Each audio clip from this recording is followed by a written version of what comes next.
This has a huge impact on real estate specifically. And in fact, a lot of the GDP woes we've had have been masked by this population growth. We've got so many immigrants coming into the country, which we need. We need immigration, but it's like on steroids, which isn't working. We can't accommodate all the people that we're opening up the gates to. This population decline, depending on how severe it is, my forecast is going to wash out the landlords that aren't quite as sophisticated, the landlords that don't have good management in place, the landlords that haven't been keeping up on their properties, the landlords that are not investing in their properties, not keeping them in tip-top shape.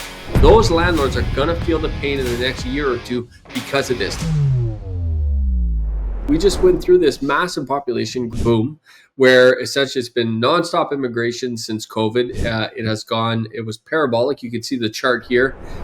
Essentially, third quarter, all the way from 2015, you see it was steadily increasing, all the way to 2023, which was, the epitome of kind of this population growth. This has a huge impact on real estate specifically. And in fact, a lot of the GDP woes we've had have been masked by this population growth, but that has come, or they say is coming to an end. And I'm curious where your thoughts are when Polyev gets in, where this is going to go, because this could have the opposite effect going forward. And what I mean by that is population growth in the last 2 years has propped up our economic woes, our lower GDP, our lower productivity. Population growth has propped it up as it relates to real estate specifically. Going forward, I see the opposite happening. As we start to ramp GDP back up, if we have population decline and population growth is significantly slowed down, it will dampen our economic prowess, if you will. So what are your thoughts on that, PF? Well, there's a whole bunch of wraparound population growth. The lack of productivity was offset by the high immigration. So people coming into the country, we were, driven by consumerism. We've talked about that many, many times.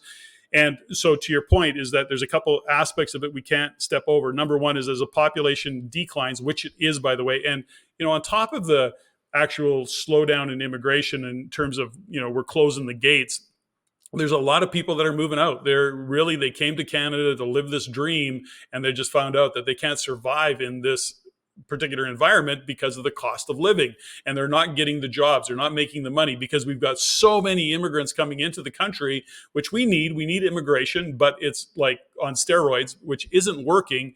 And so we have a lot of people that are unemployed because we don't have that many jobs. We can't accommodate all the people that we're opening up the gates to. So that's all to say this. You've got people moving out. You've got immigration slowing down. I think a new government, when Polyev comes in, what we do know is that by the time he gets in and starts to be able to make moves around things like immigration and go through all the hoops that they got to go through, we're going to see a significant pullback in the population growth, which is going to have an effect on real estate. I think we're going to continue to see rents come down in many areas, depending on what property type you're investing in.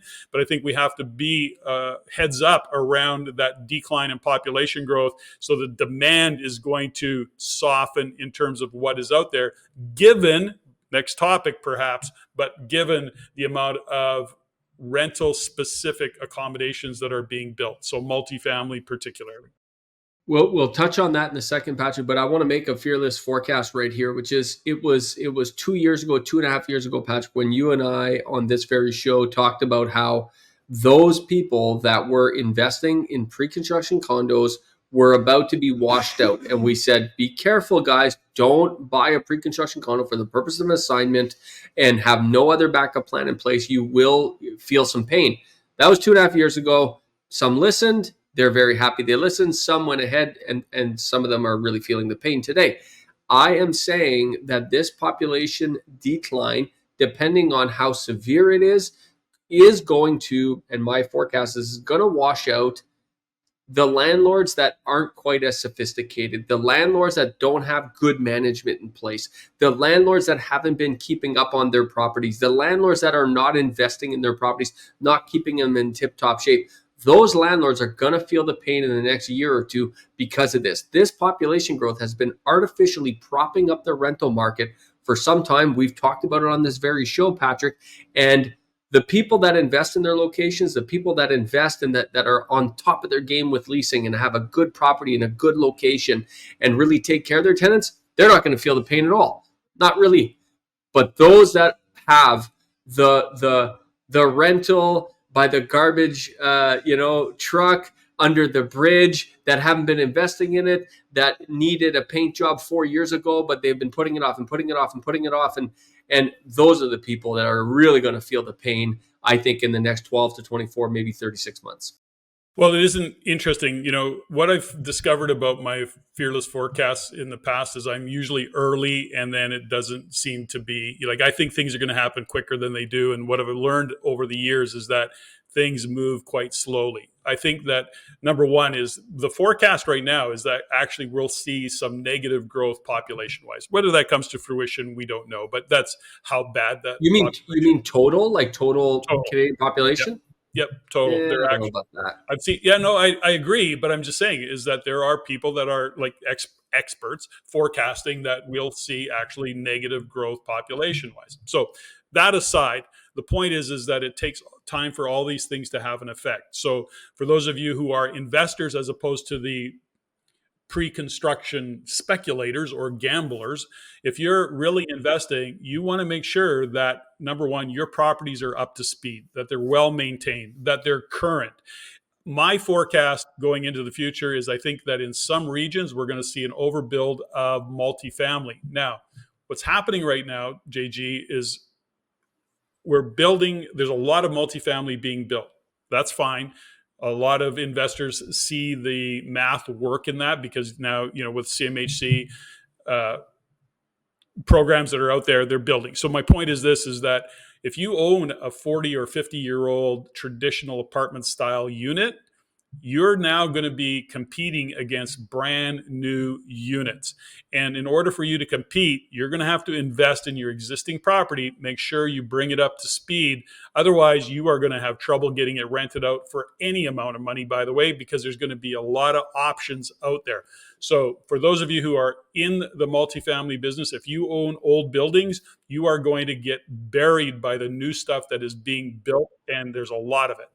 I have stories about this, Patrick. So I have a client. He had a building. It was probably 150. I mean, it's old. It's probably 150, maybe even 170 years old. It is not a young building.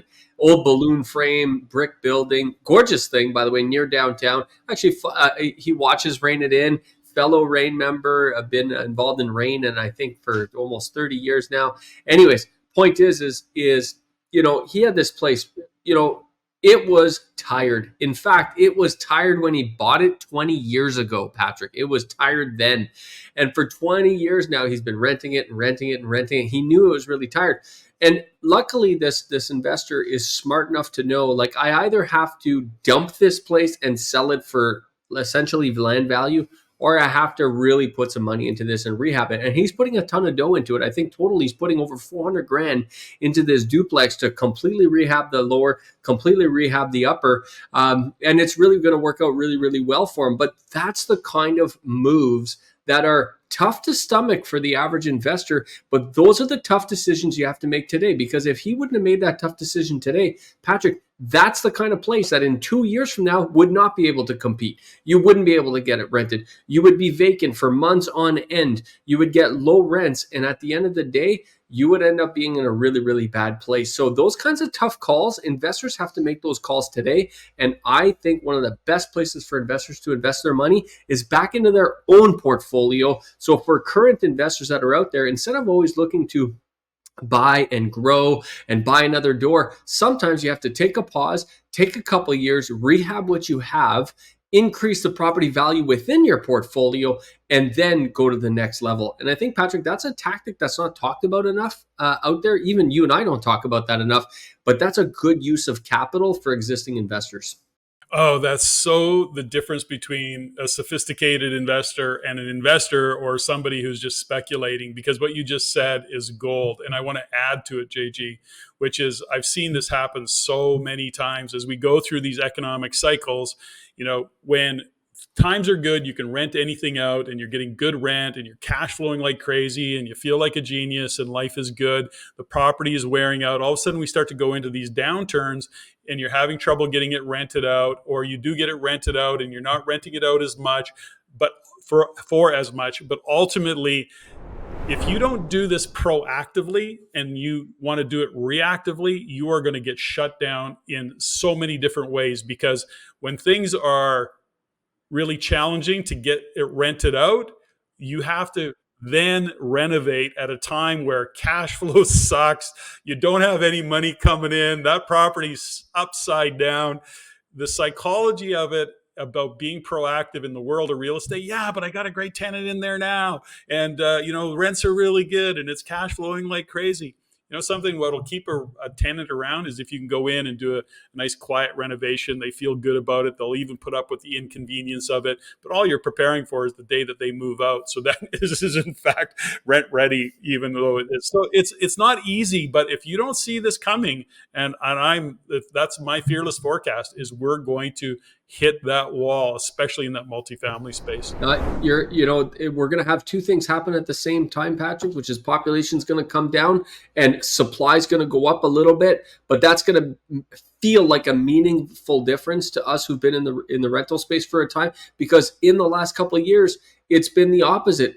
Demand has been through the roof with population growth, and the supply has been low. So it's been kind of doubly, it's going to hit us, and it's going to feel like it hurts more than it probably should. But it's those sophisticated landlords and real estate investors that make those tough decisions today. They're going to benefit. And those that just kick the can down the road, man, that's just never a good strategy, Patrick. Kicking the can down the road is always a bad idea, I find. Oh, you try and do it and you can get away with it until you can't get away with it. All I know is that the investors that I know and what I've experienced myself, and I know some pretty sophisticated investors, and what they've done over the many years that they've owned real estate is they stayed competitive by upgrading their units. And before they, especially in that multifamily space. And let's be clear, JG, that's what we're primarily talking about, is the multifamily space. Will it happen in the small, duplexes, triplexes, fourplexes? 100%. You have to stay on your game. But given what's happening with the MLI Select program, and all of the new construction that's happening, that multifamily space is going to get hammered. And I think that's going to happen. Definitely, you're going to start to hear about it in the next 12 months. And then as we stretch out a little bit further, you're going to hear about it a lot more. There is a third, we're going to keep talking about these rentals here, but there is a third component in the marketplace that you and I have talked about at various conferences we speak at, Patrick, but we don't talk about it here very much on this show, which is there's also the expectations of the market. So in general, the expectations of renters is they want nicer and nicer and nicer accommodations. They want newer floors. They want quartz countertops. They want black finishes. They want, really nice stuff. They don't want 6-panel doors. They want something that is nice, that feels good and feels better. So those are three major trends in the rental market in general, that if the average rental housing provider isn't paying attention, they can get caught with their pants down. Supply is going to go up a little bit because of all this multifamily building. Demand, because of population growth, is going to come down a little bit. And the expectation of people has gone up significantly. And if you're not ahead of that by renovating your places, you're going to end up getting caught holding the bag. Well, there's a point to be made here, JG, which, when we look at real estate, we often say treat it like a business. So if we're looking at this business model called being a real estate investor, being a rental housing provider, we also have to look at who our client base is. So let's go back, the book that I was talking about, Boom Bust Echo, back in the day, boomers, like I was, one of those boomers that moved out of the house. You're still a boomer, Patrick. Oh, yeah. You weren't a boomer before, and now you're not. Like, you still are, just so you know. Yeah. Okay. So when I was a young man, I literally moved out of my house at 17 years old, like just before my 18th birthday, which was a pretty common thing for this age category to do. And so we didn't have a whole benchmark, a bar that was set around, granite Yeah. countertops. Like we didn't have that expectation, so we Yeah. were just happy to have a bed, and a box spring was like, If wow. it if it didn't have cockroaches, that was a plus. So a bed with a frame, what the hell's that? Throw a mattress on the floor. But the point is that that expectation is not there anymore. Kids are moving out when they're in their 20s and even their 30s, and they've lived with their boomer parents who have really nice homes because they can afford to buy a home. All of the stories that go with it. The point is that as a rental housing provider, we need to understand that the renters that are coming through our door have a whole different set of expectations, and we have to be clear on what are the expectations that we're willing to meet given our demographics. So something else to focus on: treat it like a business, knowing that the majority of the demographics that are going to be renting are looking for something nicer in general. Now, Patrick, I think those are phenomenal points, by the way. I think it's been a very great conversation. And I think before we move on off of population, take us through a couple of the components that you expect will slow down, because this is important, because certain segments of the rental market are going to slow down more than others because of this population slowdown. Because when they slow population, they don't slow it like across the board. They slow certain sectors, and that ripples through the rental market. So touch on that, Patrick.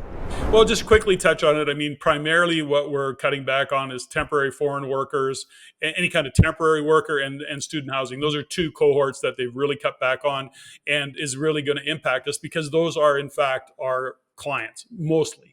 So when we look at the population that is being cut back, now some of that population, by the way, will go through I was a temporary, visa holder, and they're going to change the rules probably and allow you to stay longer. Again, with this transition of government, we don't know what that's ultimately going to look like. Let's say in 2026, as we get through 2025 with whatever leadership we have or don't have, and what is going to be their policies in terms of priorities. My point is that population, immigration will be one of those points. Any new leader that comes in will say, we got to slow this bus down, and they'll continue to slow things down. So the key point here is that that's going to affect us because those individuals, those immigrants coming into the country are always going to rent. Well, guess what? We had a lineup of clients, a never-ending lineup of clients that are wanting to rent our units. That lineup is getting shorter and less full. Well, and here's what investors can do, Patrick. I'll give you a couple stories of what we're doing for ourselves and for our clients at Vistor Property Group. I'll get two actually brilliant kind of stories that really match this chart really well.